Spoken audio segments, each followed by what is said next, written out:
Alright, hello everyone and welcome back to some more Planescape Torment. Let us continue. And I have found a new walkthrough. The last one was giving me a bit of trouble because it was kind of a little bit loopy as to how to go about things and wasn't detailed enough. I found one that's not only precise in the detailing, but also gives me all the options. So, back in we go. We still gotta help out the girls here. Done. Firstly, I'm aware that we've got letters in here, but what we're going to do first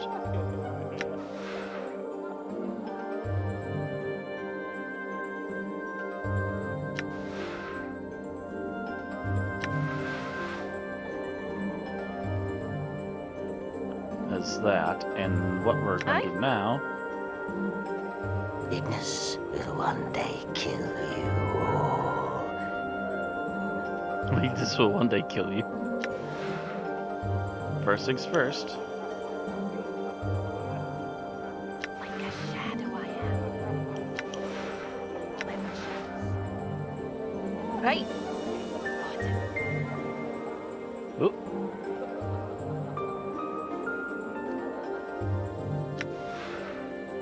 Like a shadow.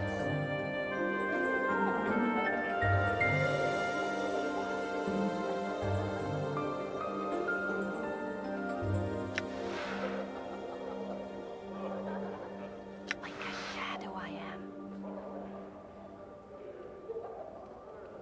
Like the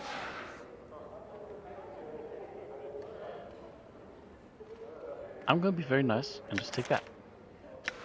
Done. Bye.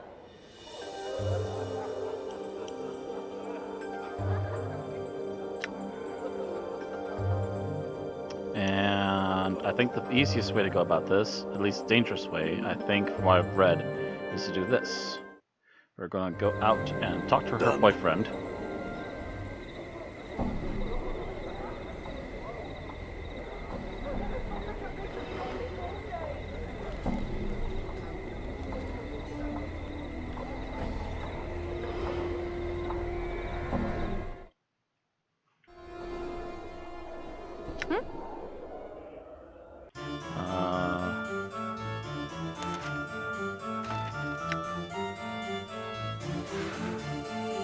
That's just seeming rather graphic love letter. Who it's to and whom it's from, however, are quite very vague. Okay.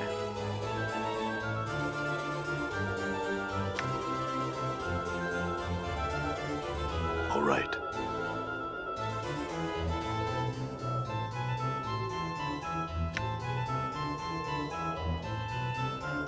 I'm gone.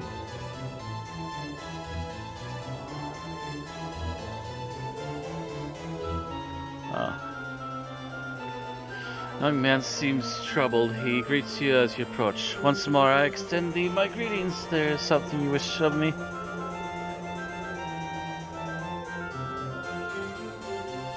Wish to speak to you, Juliet.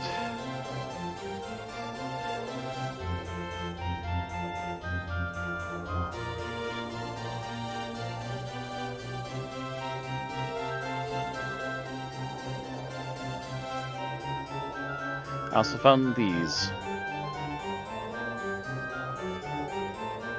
He takes the letters and reads them over. Alas, 'tis true. She's found another who loves her passionately. Oh, heartache is such a sensate's fate. I think I shall move on to another love and let this other suitor have her. Considering the passion of his words. Wait, just a moment.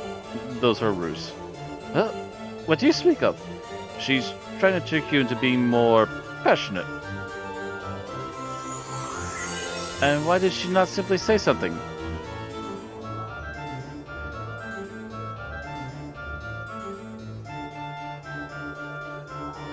I don't think it really occurred to her. Apparently not, so what should be done? Turnabout is fair play.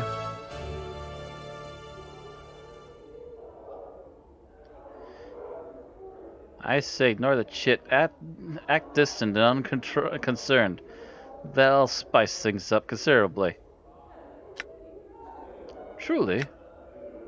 Trust me, kid. Start ignoring her. Create some friction. Leave them wondering, and they'll start chewing over, clawing all over to discover what the matter is. Right, Chief? That's something.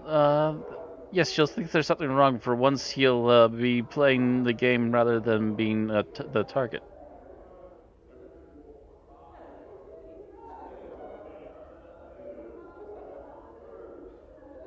I like the sound of that very much.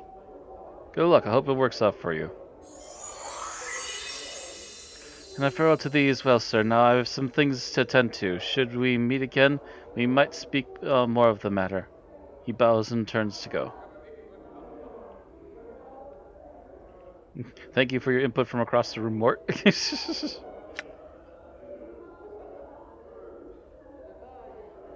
Alright, let's head out and see how the reaction is. Because, Done. as with all RPGs, you don't need to wait a day or two. Things just happen instantaneously.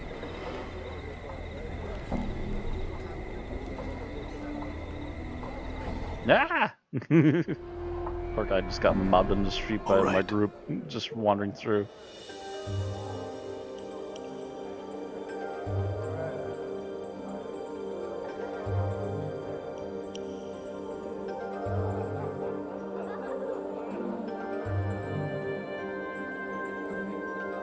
Juliet. Juliet looks to you hopefully. Well, anything yet?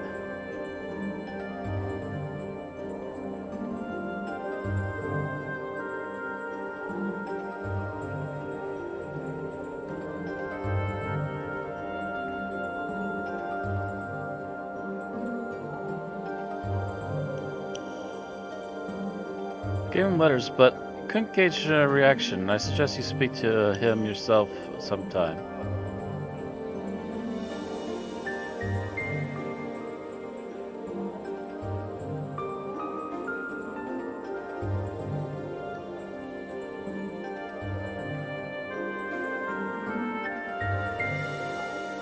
Updated my journal.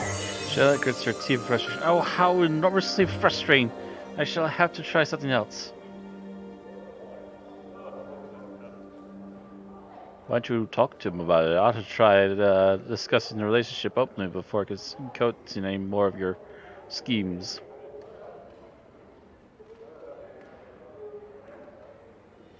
Tis true enough, yes, I thank thee. My pleasure. Farewell. Ton of XP from doing all this crazy stuff. Alright, right. So yeah, the new walkthrough is proving useful already. Let's see what we got going on next.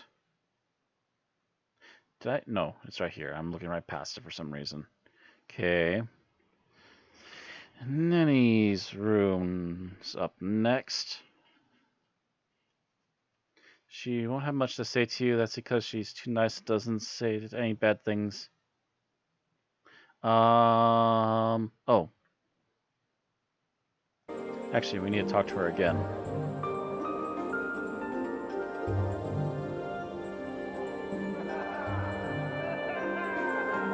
I saw her out here just like a minute ago.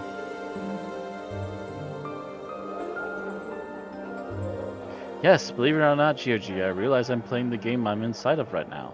Yes, indeed. Ahaha.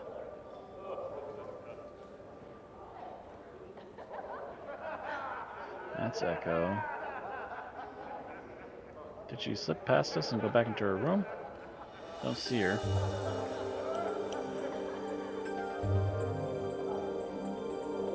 They do sometimes have a penchant of running about a bit, it would seem. Depending upon possibly the hour. Except for one, which I recall needing a magical thing to be walking around publicly, I think, because she is in fact a Medusa. At least it would seem.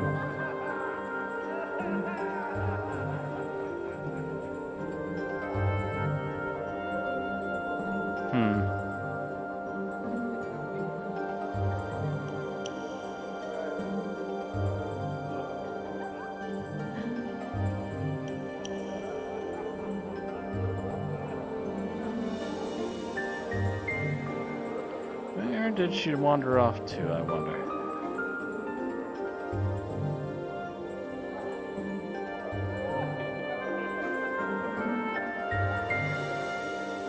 Ah, found you. Oops. Not what I intended to do. Well met, good sir. I'm Ninny, and how can I serve you this fine... Oh, we met before. She giggles and sometimes gleefully at you. I'm sorry, I knew you looked familiar, though. That's right, I had some questions. Please ask, she smiles giddily.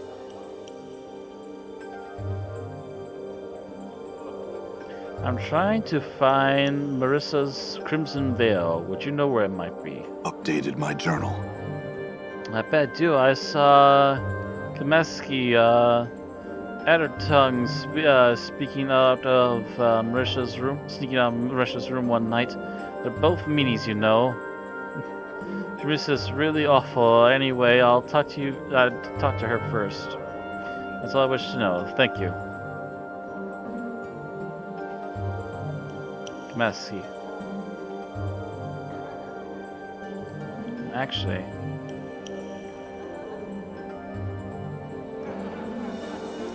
Oh, it's you again. Just so that you can't get enough of me. Just can't get enough of me, huh?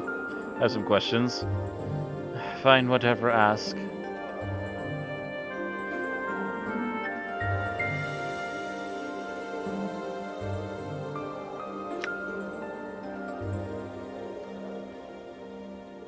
I'm trying to find Marissa's Crimson Veil. Would you know where it might be? She smirks. Up your arse, perhaps? Hells, I don't know. She smooths back her hair, which instantly springs back up in a spiky mess. I was told that you were found sneaking on Marissa's chambers recently. Is that connected to the missing veil somehow? Who told you that? She suddenly falls silent, glaring at you through narrowed eyes. If I was there, Burke, I didn't take her filthy veil. Search my room if you'd like. I'd catch you sniffing at my breeches, though. I'll see to it you're never allowed in here again.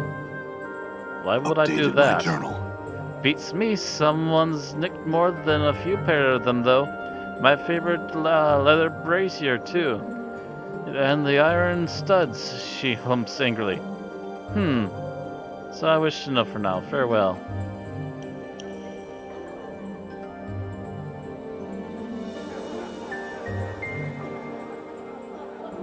Interesting.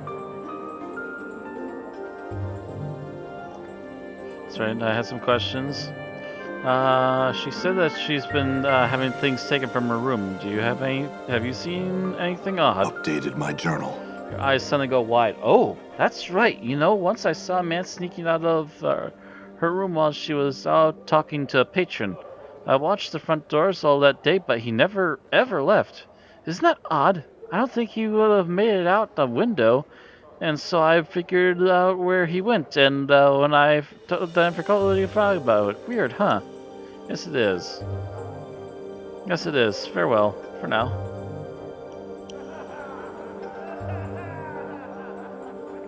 Never left the building, did they?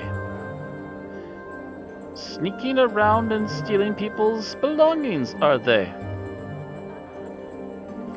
You make a search for the armoire, its handles suddenly yank out your grasp as the drawers slam themselves shut. This simple oomph issues from the cabinet. Hello? Hello, indeed, the armoire gives another oomph. So what have we here? A rogue after some ladies' frilly undergarments, Who are you? I am Leas, and who are you? Toothless, uncouth fellow rummaging around other people's things? Never mind that. What are you doing here? Well, sir, if you must know, I am being an armoire. But why are you being an armoire in this brothel?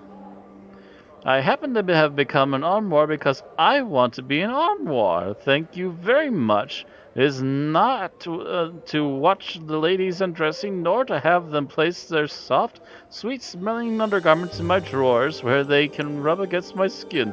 Oh, wow, this is getting creepy. Such accusations are an insult to the practitioner of the magic arts.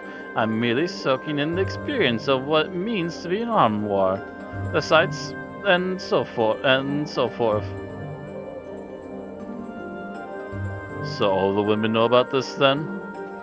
Yes, they do, and they wholeheartedly approve of, well, not their entire hearts exactly, and while they have not spoken of their approval of my presence since they are not exactly aware of what I am an armoire, I would not want them to know that I am anything but, and so have not been able to inquire upon the matter.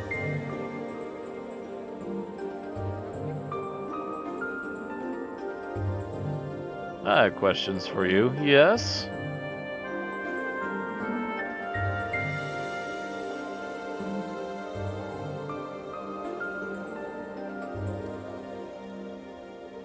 Nellie told me she saw a man leaving Kamaski's Addertongue's room. I think that was you, Lewis. You think? Think?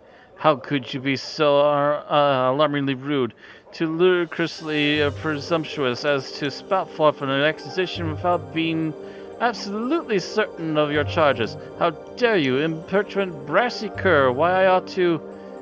Lewis rails and curses his drawers open and close. You notice a small bundle of crimson cloth tucked alongside the clothes. The repeated opening and closing of the armoire drawers make it difficult to grab, however.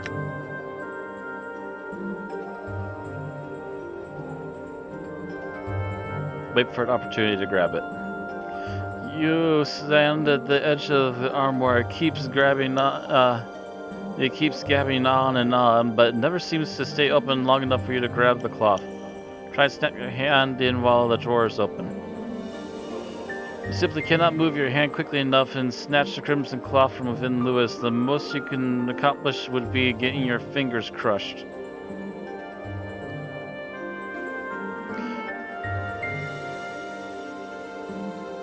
Pull the drawer and get the cloth.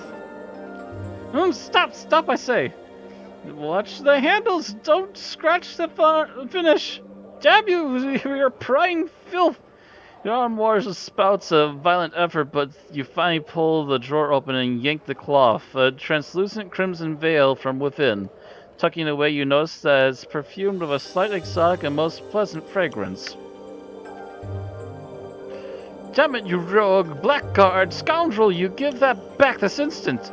That is not yours, it is an extremely personal garment that belongs to a lady of this establishment, and they would not appreciate you fondling their private things.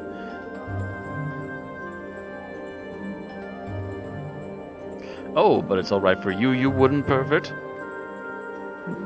I am not doing anything so criminal and malicious as you are. I am merely soaking the sensations necessary to my growth as an individual. Yes, farewell, Lewis.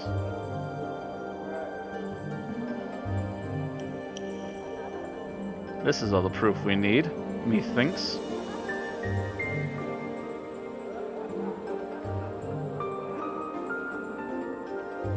I think Vivian's the one we were wanting to talk to. It was one of the ones we wanted to talk to.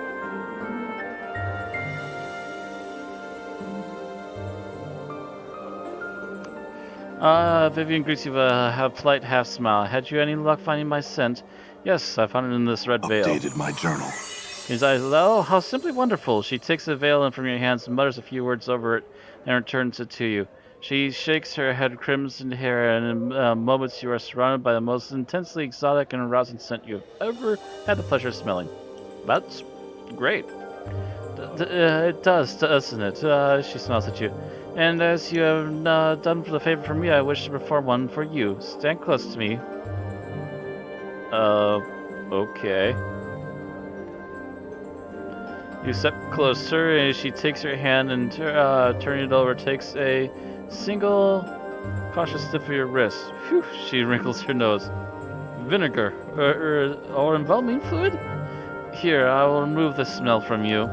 She mutters a few strange syllables and a light tingling sensation spreads throughout your skin. In a moment, your chemical reek lessens substantially. There, how's that? People should be less eager to avoid conversation with you now. Uh, thank you. Farewell. Hey, +1 charisma.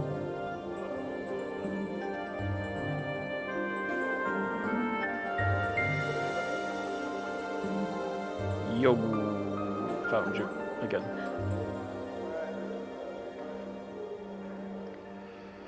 Mishra's cold, cruel voice hisses from the darkness. It returns.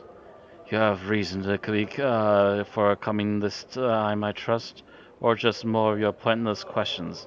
Actually, I found your crimson veil.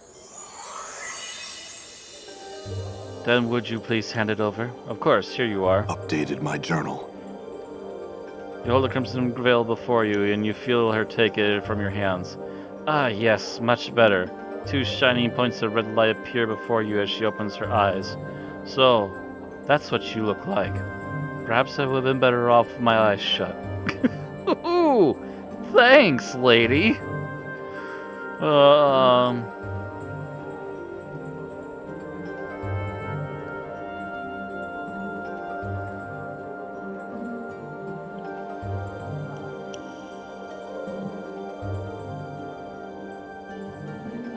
I have a question.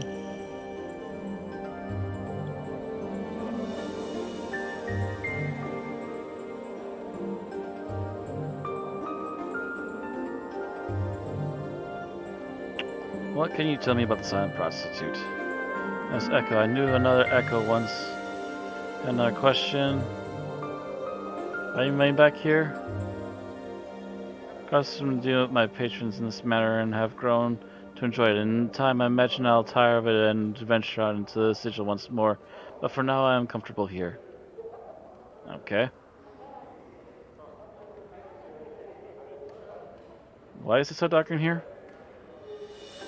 At first it was because I had lost my crimson veil, but now I do not know. Perhaps I have grown accustomed to dealing with my patrons in this manner and have grown to enjoy it. In time, I imagine I'll tire of it eventually and will go out to sigil once more. Okay.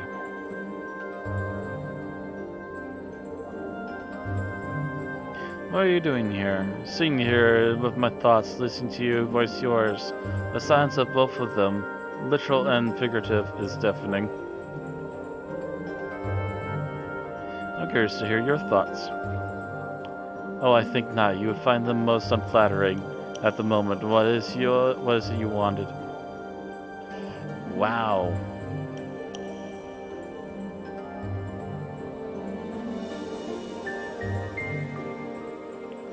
Never mind. Moving on. I know someone who needs to be updated on where her stuff is. And they're not going to be happy. Where is literally everybody? For crying out loud. Can't you all just walk into a room without closing the door behind you? Just once. Just once, maybe. Have some questions?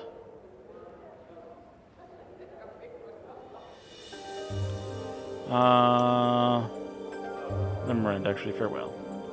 Let's try this again. Let's see if we can get some more info. Let's see if we can get some more out of this false wardrobe. I have some questions. I'm sending things over to Armor. There's no reply. You're certain it's Lewis. You can't particularly feel the hatred. You can practically feel the hatred radiating off the wood. He wouldn't speak a word to you.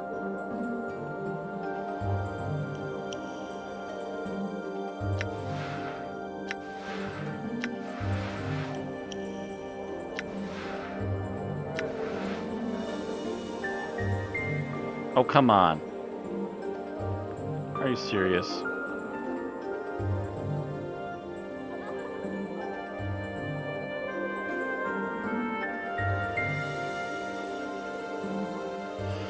They won't let me talk to her directly about it, and they won't let me...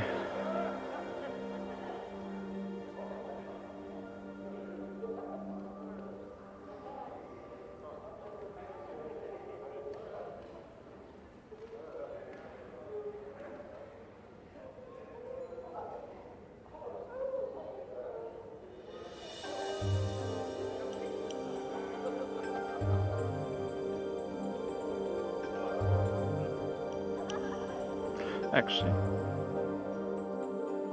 I want to figure out the Delora thing. If I can.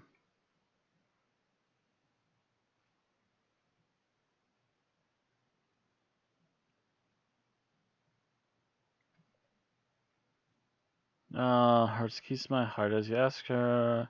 Come back, you'll find Marion on the first level of the Civic Hall in the clerk's ward. When you talk to him, discover that Delora was being literal. Marion will explain that Delora was a construct and that he holds the actual keys to her heart. When Marion sees that you're interested in the keys, he'll make you a deal.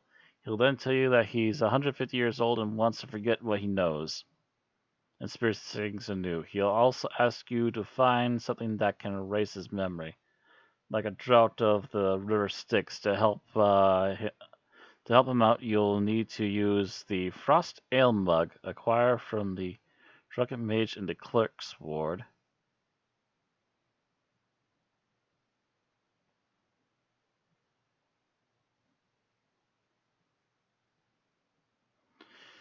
Or bought from the shop at the Clerk's Ward.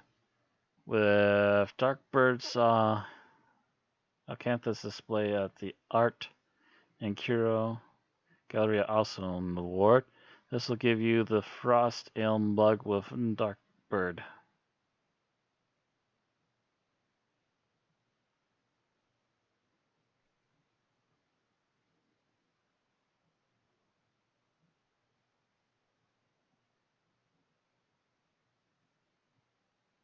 Oh, okay. See, the other walkthrough was never this clear. So we go back to the other ward. Done. Pardon us, ma'am.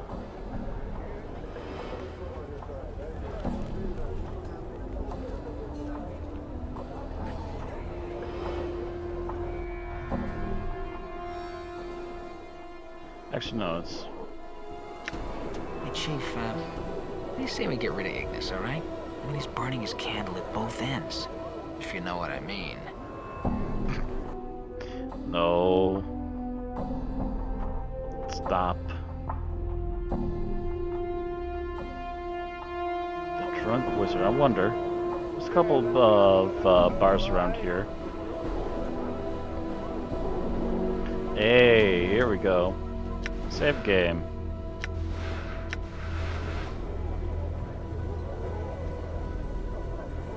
Old man is staring into a stein of ale. Misery etched in his features. The battered pewter mug is an unusual one, highly engraved with strange runes and bearded faces and covered with a coat of thin frost. He looks up as you approach. Greetings, sir. He seems to be slightly tipsy. Is something wrong? He sighs and belches into his hand and nods as he takes another pull of his ale. Aye, something's wrong, all right. I've lost my apprenticeship.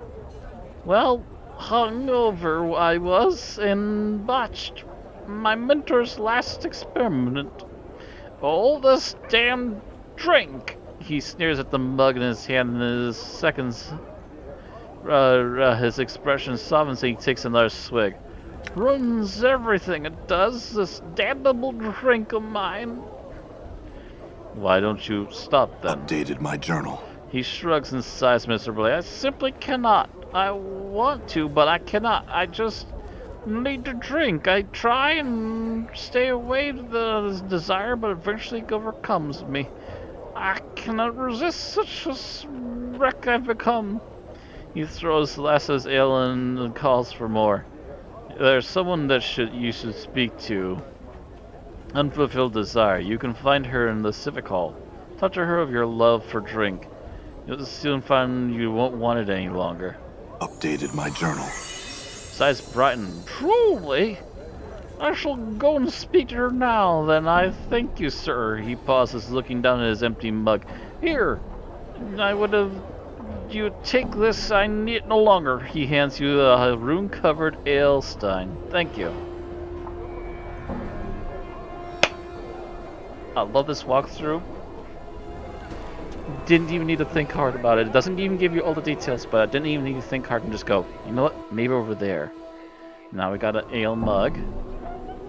What else did we need now? We needed a thing from an art gallery. Ah, the art galleria. We haven't even visited yet. Something about ravens, as I recall. Whoosh. Everybody inside. Done.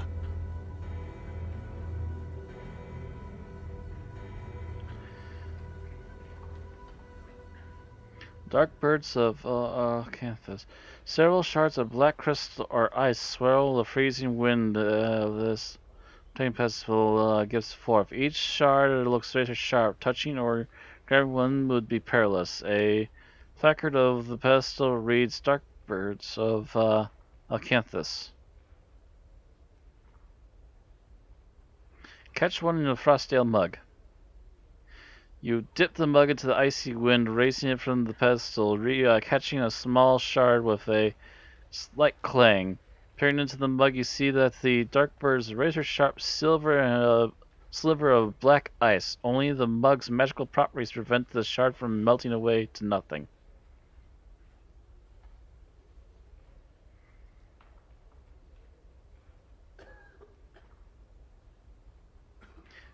Guys, will you stop? Oh, for crying out loud.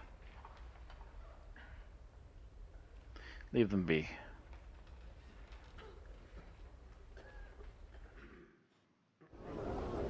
I'm gone.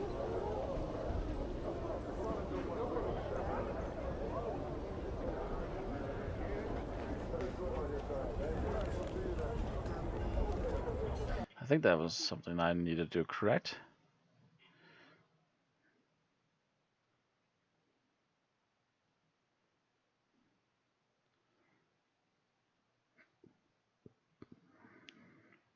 To give you a frost ale mug with dark bird.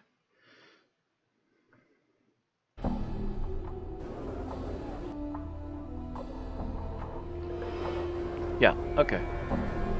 This should supposedly be what we need. How you're supposed to figure that out, I don't even know. The game really does not give you hints sometimes when you really need them. All right.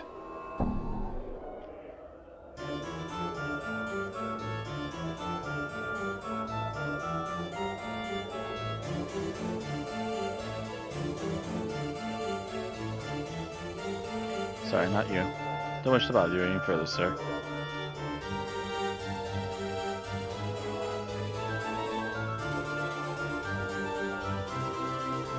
Don't like having to pox people if I don't have to.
Okay, what the heck am I supposed to do?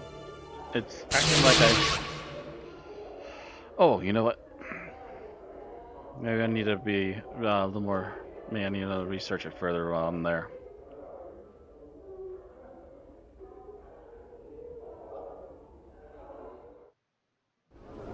All right.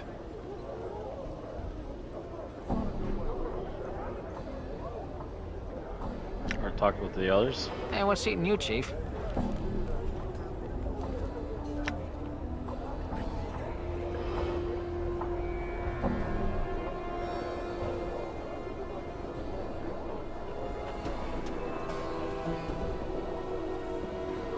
You said you're Mirror? Yeah, Mirror is floating to the see other questions.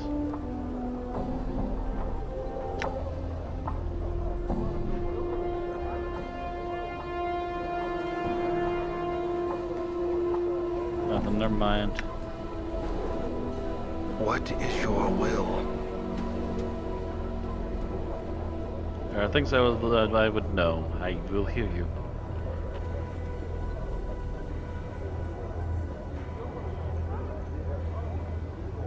I want to ask you about our travels.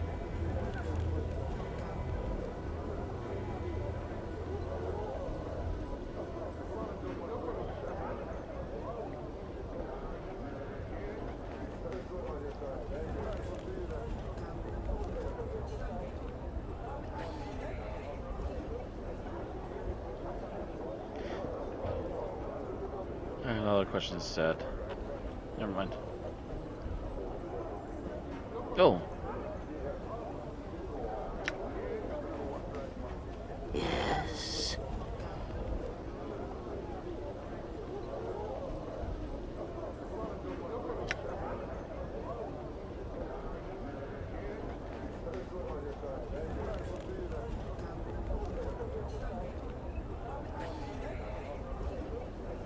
I spoke with a storyteller in the hive, and he mentioned that that someone taught you these things. Who? Of learnings and teachings, you know. Gouts of flame erupt from Ignis's mouth in a horrid semblance of laughter. You have always taught, Ignis. Master, you were. Me? Are you sure? Updated my journal. Ignis's voice drops, cackling into the flames dies. Yes, it is the only reason Ignis obeys you. Flames rise around him in a crackling spiral, till death comes for us both. Your words to me. Your student, Ignis. Ignis has not forgotten, Master.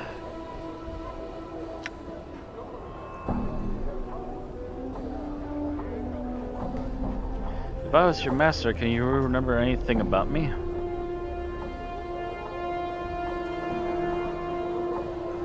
He hisses, and for a moment his features flicker. At first you think it's the flames, but it's not. Yeah, it's the flickering of memory.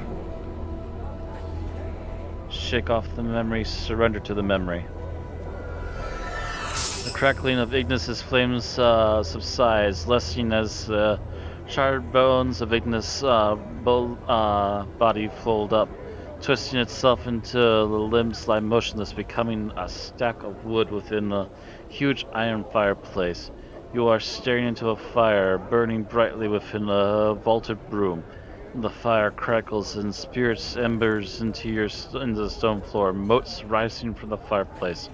Faintly, from the darkness behind you, can you hear the rasp of someone breathing? I can hear you. Step into the light. The shuffling in the sandals, a frail youth steps into the edges of firelight. His wide black eyes reach the flames and mirror them. He is nervous. You can hear his muscles shaking, his voice trembling just enough to increase your irritation. Forgive my intrusion, Master. You have already intruded, supplicant. You did so with intention. I will hear it now when you I will hear it now, then you will leave me to my thoughts. The boy takes a deep breath and glances at the fire. Master, I dreamed of flames again last night. They felt real, and you said there were, if we were to come, if I were to come to you, if it was a dream, nothing more. Now leave. The boy does not move. His brows draw together, and slowly he displays in his hand the flesh around the fingers, black and burned. How did your hands become burned, supplicant? I woke, my hands were ash. The boy meets your gaze. He is still trembling faintly, but there is an eagerness in his voice which angers you. I dreamed I soared above the earth and the ground and the sky. There was fire. The world itself was so bright that it hurt to look at it, master. And when I woke, my hands, they were burned, as if I had held a flame within my hands. You lie, supplicant. You have been come to me with a story, and now you are in danger of angering me. No, master. The boy's his boy's face glistens with sway sheen of fear. No, upon my life, I do not. You burned yourself in a candle, supplicant, or thrust your hand within the pyres in the vault of currents. Now you have come to me to tell me of a dream. That dream burned you. I tired of your lies. The boy falls silent in your surprise. His face clenches in anger. No, I do not lie. It was a dream that burned me, master. As you said it might if we felt the power stirring. They were your words, and I came to repeat them to you and tell you that they are true. He holds up his hand. Look, master. Grab his hands. Before the boy can react to your hand, huge in comparison, lashes out, crushes his burned hand in its grip, and the voice screams, echoing the vault. With a snarl, you hurl him to the ground in front of the fireplace. There is a sharp crack, and his knees strike the flagstone. Look at the flame, supplicant. Raise your head. Look. Boy, stuttering from the pain from his knees, he watched tears as tears blur his eyes. He reaches his head to look into the fireplace. Flames cast his face in red gaunt glow. Is that what you first hold? You wish to hold, supplicant? Is the sharp shaping of flames that stirs in your heart? No, the flames can burn, and if you would learn their power, you must suffer their touch. Boy silent, staring into the flames. He seems mesmerized. His tears have dried in the heat, and shaking is gone. The flames are his focus. He is not listening to you, and you feel fury washing over you. If that is what consumes you, enough for you to intrude upon my meditations, then I shall teach you of the shaping of flames, supplicant. Your hand lashes out to clamp the boy's wrists. He howls as you drag him closer to the fireplace. He then thrusts his hands into the coals. There is a crackling, hissing of burning flesh and screams. Such terrible, yet to learn you must suffer, supplicant. You must allow yourself to be burned. The power of that which you can wield. Know that it's torment, and that you shall know how to use it against your enemies. Updated my journal. Your vision clears, the memory streaming away from you like smoke. Ignis is hovering above you, his head cocked to one side, and an insane blackened grin smearing across his face. Master, Ignis has not forgotten your teachings.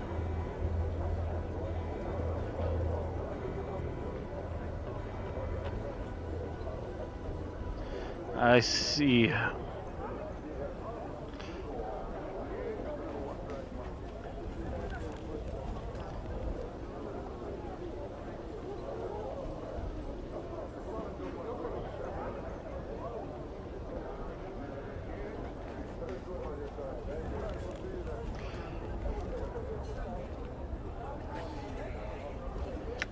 true that you burn? Ignis, what happened to make you this way?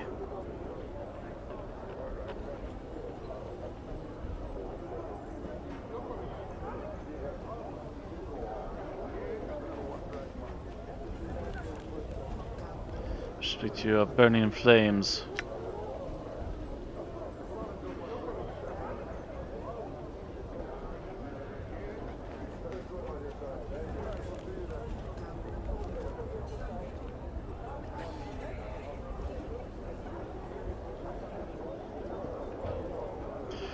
Ignis, about your teaching, about the torments I subjected you to.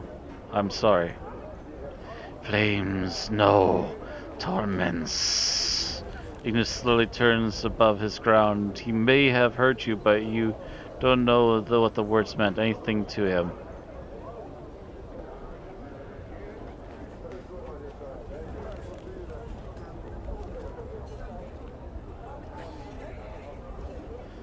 At least I tried. I had other questions. Well, that's what's worth, Ignis. I'm sorry I ended up like this. We'll speak again later. You know, I've learned some new tricks. Hey, multiple character levels. Nameless one first. One characteristic point which I can train in, since we're right here next to the hall.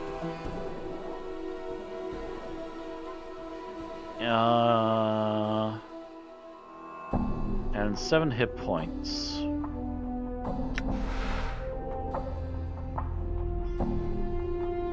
Oh, and there's also the weapon trait point, but I can get that later. But this is the characteristic point.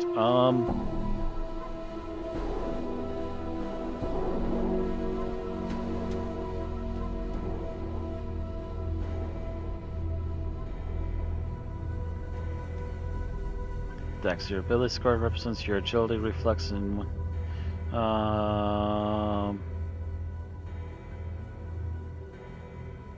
wisdom. Your ability to represents your intuition, common sense, and power.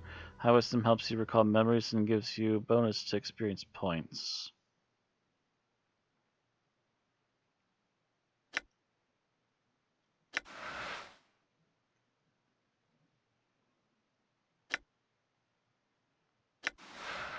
I'm level up for Anna. 20 skill points to be used.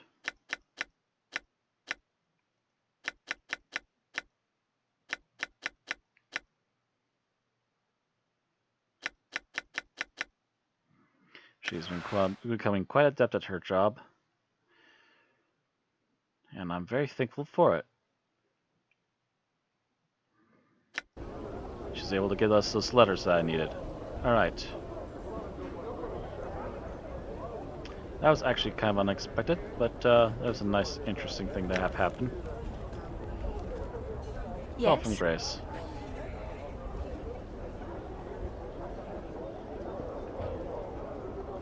If I may ask, the wings on your back, you're not human, I take it? She's one of the fiends of the succubi. She is. She'll take your measure, then she'll take your soul to the lower planes. So she will. That's correct. I'm a lesser Tenari, more specifically a succubus. She gives a soft sigh. I'm afraid we're a little too common for the lower planes and elsewhere for our own good. Most of my race spends their time seducing mortals with various pleasures of the flesh. And Updated you? my journal. I'd like to think that I have distanced myself from that. It is ultimately a trivial, non-productive way for one to spend one's time here in the multiverse. There's much more to life, wouldn't you agree? Perhaps so. Can I ask you some other Yes. questions?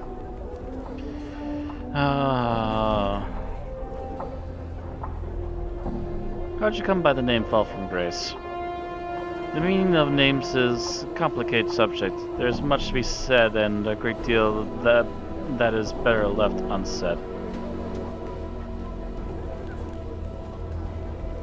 Can I ask you of your real name? Perhaps she smiles slightly, perhaps not. There are names which are given and names which are earned. Who's to say which are the real ones?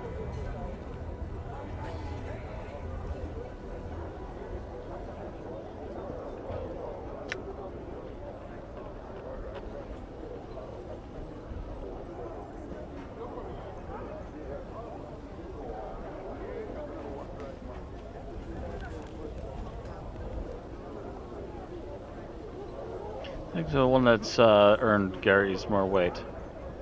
That'd be so. Why would you think that? Because the name that has earned is not arbitrary. A name that was earned tells of what you have accomplished. A point well taken. So why are you called Fall from Grace? Who would it matter? She smiles of an earned name. It is an earned name. Matters to me. I would like to know how you come to be called that. Fallen from my people. Some would say risen from my people, perhaps, but fall feels more right to me. She looks at you questioningly. Does that make sense?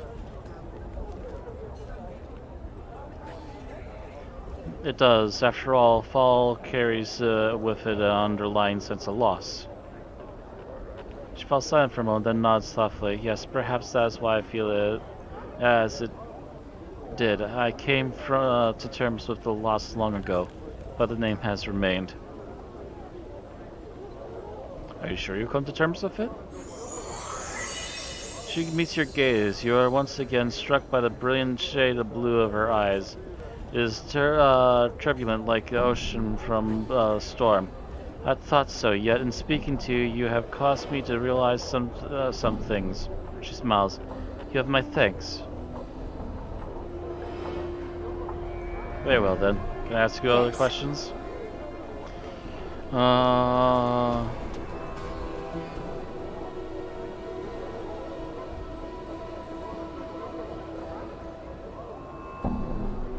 Do you ever use weapons? No, there is seldom the need, and I find that I cannot bear the touch of cold iron, or even steel for long periods of time. In any event, I have a number of natural defenses that tend to discourage attackers, such as... Updated my journal. The kiss of a succubus is lethal to mortals, though they rarely realize the danger until their death is almost upon them. I can resort to it when the need arises. I see. Intriguing. Frightening. Let's move on.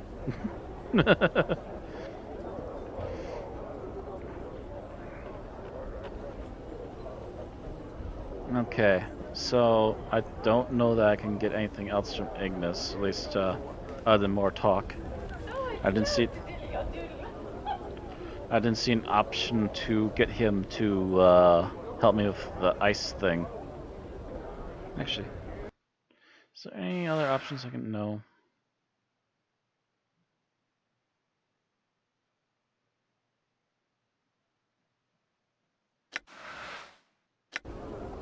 Need to find a way to like update my quest. So actually, let's go back here and see if I can learn more.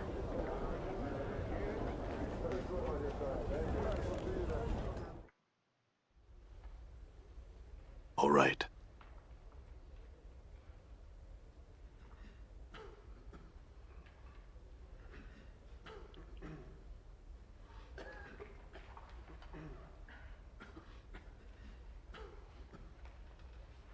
You know what? Just everybody over there.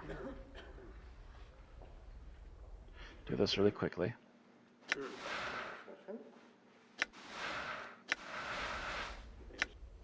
All right.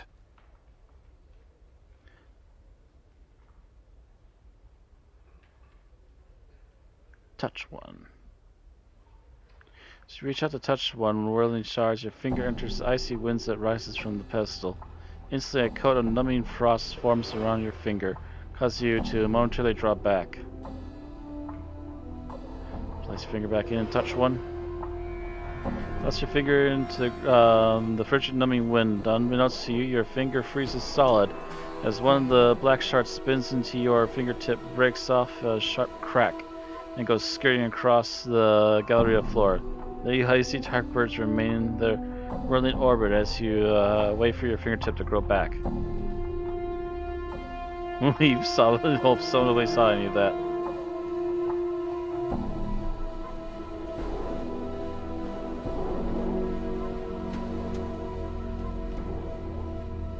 What's up? I'm gone. Painting depicts a shore scene feverish sun glistening behind the peninsula or a large jetty scene.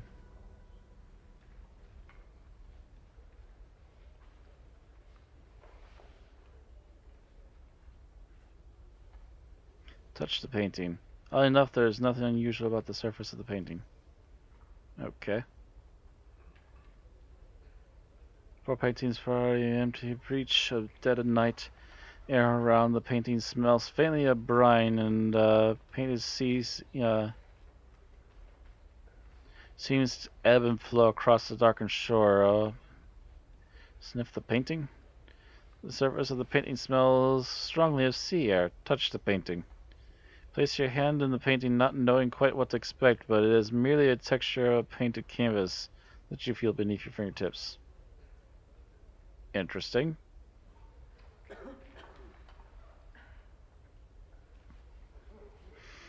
Hundreds of chips of translucent green glass make up the stained glass window.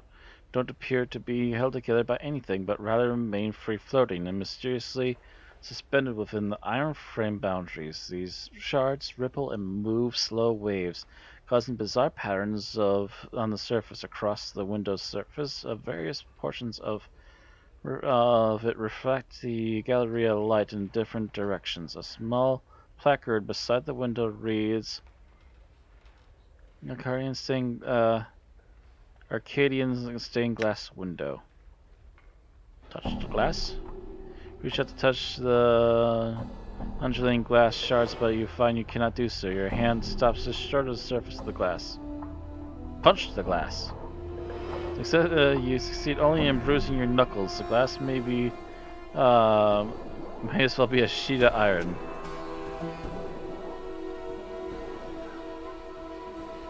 Painting shows an enormous granite keep, a hideous thing, long and low, covered in leering gargoyles, suspended in what looks to be a night sky. A cloud of crimson and violet vapor swirls in the background along the light side of the painting. A placard reads simply, "The Library."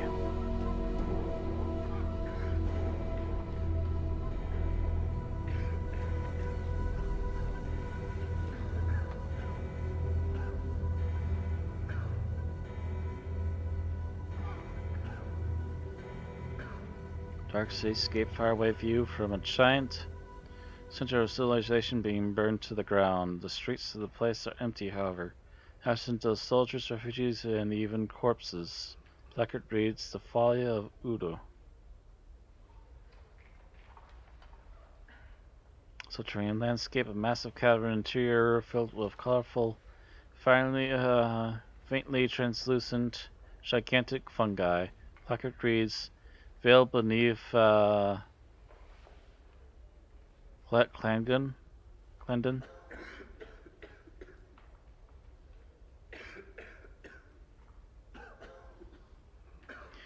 Portrait of a grotesque, hook-nosed old crone. The hag's flesh is sickly blue-gray color, her eyes red like embers of a dying fire. Her chin, long and sharp, juts forward an extreme underbite. Two yellowed canines protrude upwards from her lower jaw, like small tusks. The smile upon her withered, purplish lips speaks of a horrible secret. The placard reads, "Grey Hag of Oinos."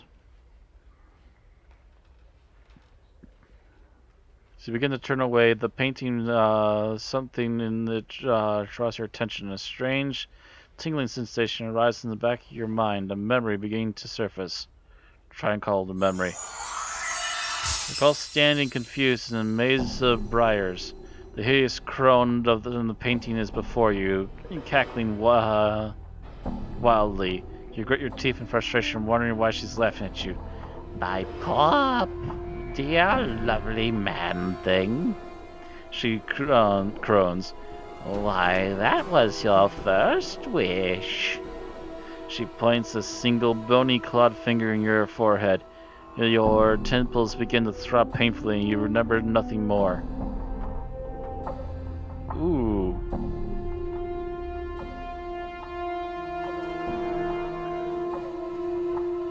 Statue looks like it's about to make some angry proclamation. The sculptor has captured the essence of fury magnificently. The chiseled tension lines around the neck and forehead alone must have taken many long months to get correct. The fine cracks underneath the entire fine cracks run over the entire statue, and there is a plaque attached to its base. Read the plaque. Plaque reads, "This statue is believed to be the final fate of Ezran sorcerer Grand Grangro Grithadon, attacked by a conclave of rival sorcerers at the height of his dream madness. He is imprisoned within a spell that turned his flesh to stone. Gian is said to have been frozen with a final awful curse still upon his lips, a curse so terrible that it was never meant to be spoken by the lips of a living man." Examine the statue. The statue looks like it's about to break. Examine the cracks. You carefully examine the cracks that run like networks of fine black veins along the statue's surface. At one point near its inner arm is a section where the entire splinter of stone looks ready to come off.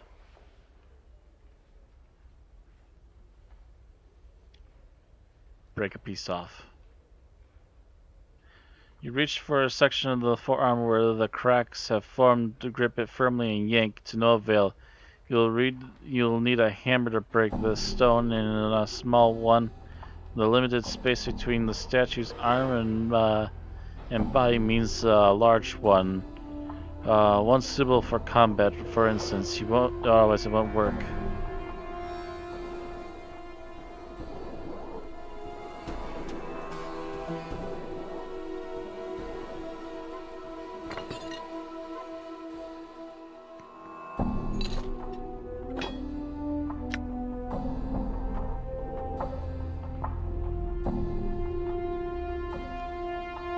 Break the piece off.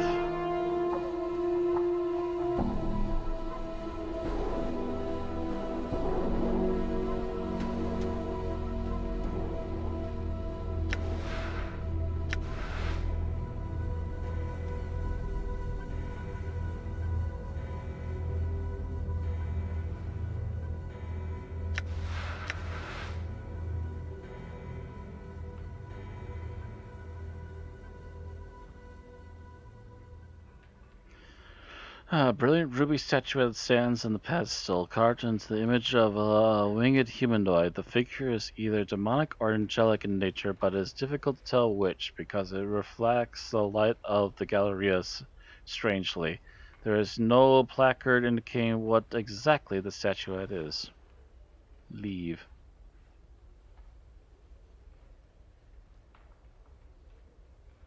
Surface of this painting, a wild collage of vivid colors, ripples constantly as if it were a surface of a pond during a light rain. The placard reads, "Wave Motion Study Number 7. Touch the painting. Place your palm against the canvas. You cannot feel the ripples themselves, though a cool, tingling sensation passes through your hand at first contact."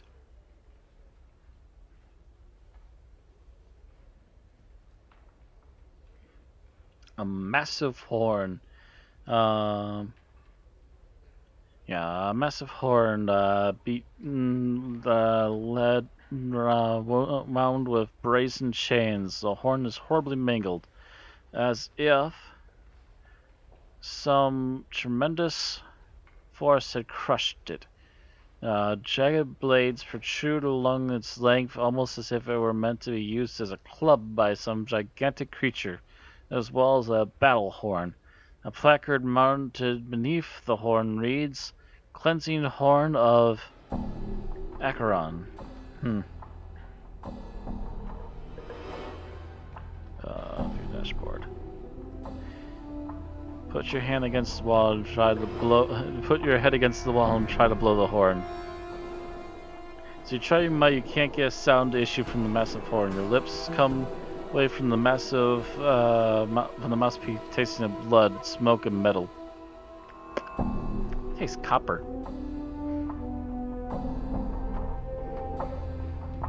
Painting of tall black cliffs in the blood-red sky, there looks to be figures hiding amongst the crags of the cliffs. Whenever you squint at the painting to try and make them out, the image fades into nothing. Placard reads, Outland Raiders.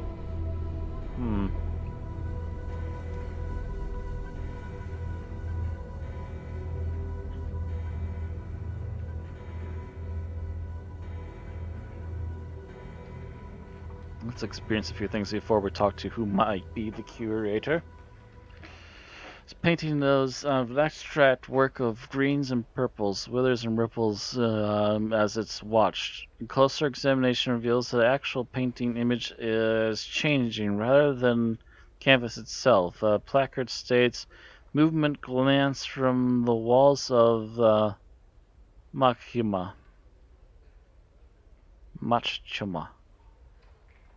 Touch the painting. Place your hand upon the painting as you had suspected. It's not the canvas that's physically moving, but the painted image itself is somehow changing. The painting shows what looks to be an infinitely long stream of bilious green gas stretching off into the darkness. The horizon of the blasted rocky plain can be seen in the lower right-hand corner of the painting. One is given the impression that the head of the green cloud is rearing to strike down upon it. A placard reads, Hazazoth at the consumption of Nagar.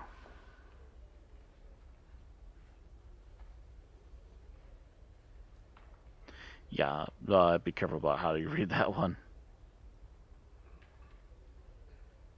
An animated bloody iron chain coiling and uncoiling upon itself. The chain itself seems to bend and weave like the spine of a snake. A small placard reads, Kaiton's animate chain from Jangling Hider? Jangling Hitter? I don't know. Touch the chain. Chain is slightly warm to the touch as if it were alive. You notice that the various barbs, tiny hooks, needles, and other sharp bits are welded along the chain's length. Before you is a well-dressed elderly woman in a gown of peach-colored and golden thread. She stands quietly, her hands folded together primly, and nods in your direction. It is then you notice that she has no pupils. Her eyes are entirely white. Greetings, sir. I am Yavanna. Welcome to the Galleria. Feel free to look about, spending as much time here as you like.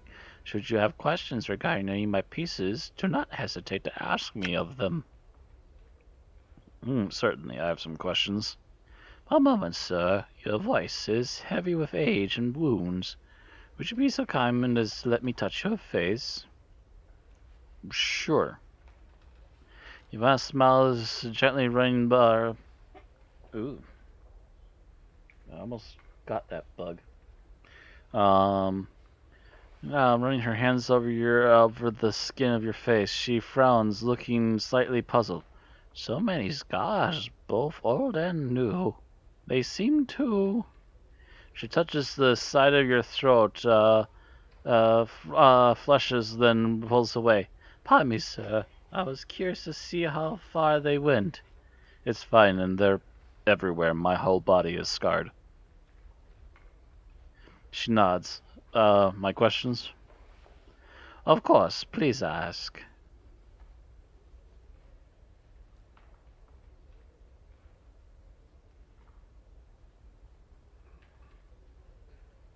You look familiar to me. Do you know someone named Yves?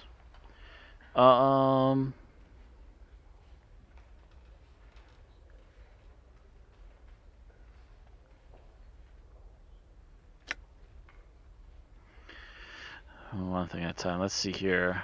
I had a question about one of the pieces.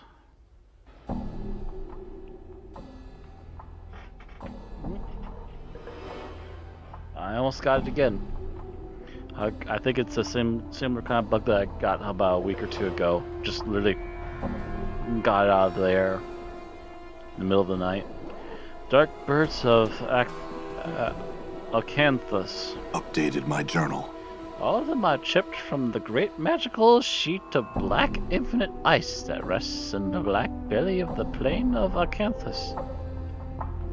She starts tapping her chin. It is said that the sheet of ice is the final destination of the river Styx, and that the collections of all that have plunged into the Styx memory-destroying waters still lie frozen in the ice.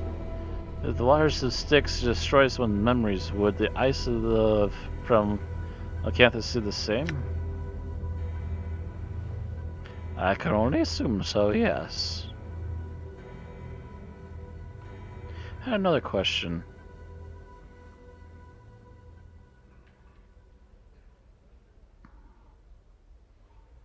You look familiar to me. Do you know someone named Yves? As my daughter. For a moment there's a hint of sadness in her milky whiteness of her eyes. We no longer speak to one another. Why is that? There's nothing to be said between us. She has gone off in pursuit of stories, all for reasons I'm unaware of. She told me a story that might answer that question. She raises her eyebrows. Oh? Tell me, would you please? I most appreciate it, sir. Tell the story of a tail chaser's story, and that of her endless quest for the tail that holds the truth she seeks. Your bows slowly. I had no idea. I will see her now. I thank you, good sir, for bringing me the news of my only daughter. She speaks, color slowly bleeds into her pale irises until her eyes are a brilliant shade of green. Your eyes, can you see now? She nods, smiling. That's most unusual, but how lovely. Anyway, I had another question.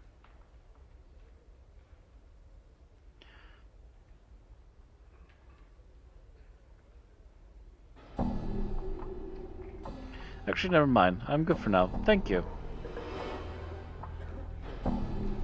Select all characters. I have figured it out. We're gonna end one of the other quests. All right.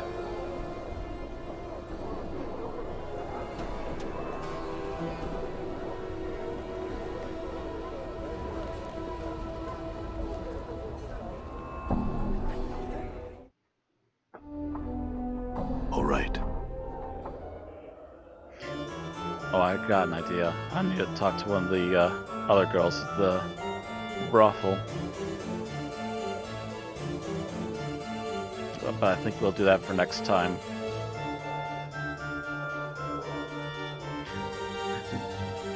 And also, can I just say, never have I thought I'd say those words in a stream. I need to talk to one of the girls at the brothel. Here, take this mug. It holds a dark bird of Acanthus, a sliver of ice from the river Styx. It should wipe your memories clean. He takes the mug, removing a piece of paper from his pocket. He tilts his mug back and removes a piece of paper from his pocket. He tilts his mug back and takes the ice into his mouth. It melts instantly, leaving him with somewhat startled expression. Merman? Updated my journal. He looks at you confused, and the paper in his hands, he reads aloud. Congratulations, Merman, you've begun again.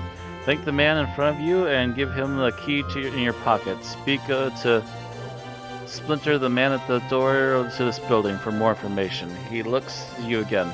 Well, it would seem that I owe you thanks, good sir. Here, take this key and I'd best find the Splinter fellow and find out what's going on. Thank you, Merman. Good luck. Woo! Did it. I did it. My big brain did it. I managed to go back and find the info I needed. and fish in a quest I didn't even know I needed to do. We're just accomplishing all the quests up here, and I don't even know I'm bumping All into right. them. Can't finish reading some things, I bump into other things. It's a small world. Shut up.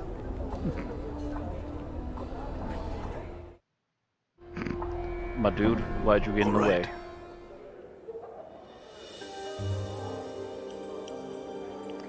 Laura's eyes, I'm gonna try that again. Though Laura's eyes flash as she sees you. Did you find him?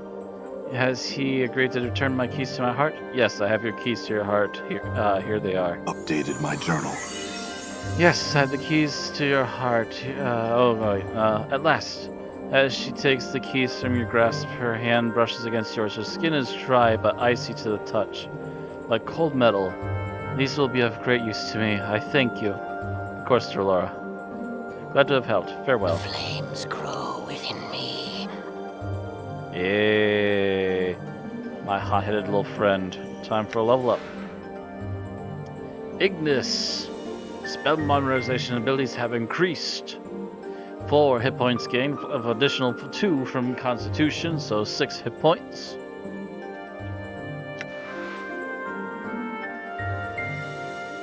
That's a good question. What does he have for spells? Other than Fireball. Seeking Flames, Tongue of Flames, Tongue of Flames. We seem to be very one-minded around here.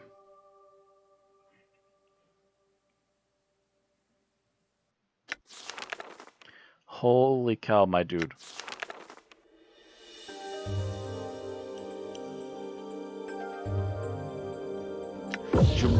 Did you want some more of that? You can get some more of that. And some more of those too. Elemental Strike. No Fireball yet? I need to check the other ones. Ignis Terror, Infernal Orb. Tongues of Flames, Seeking Flames. Dude, I need to send this guy to like snipe enemies ahead of time.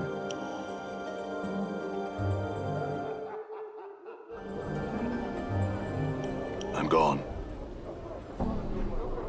As the NPCs used to say, my party back in the Fallout days, we be a handful. But anyways, I do believe it is time. Yes, it is. It's more than time. So we're going to call it here. Thank you everybody for watching. Hope you all enjoyed. And I will catch you all again tomorrow for more Planescape Torment. And this evening, if you wish to join us, we have the Honor for the Podcast every Wednesday evening on Twitch.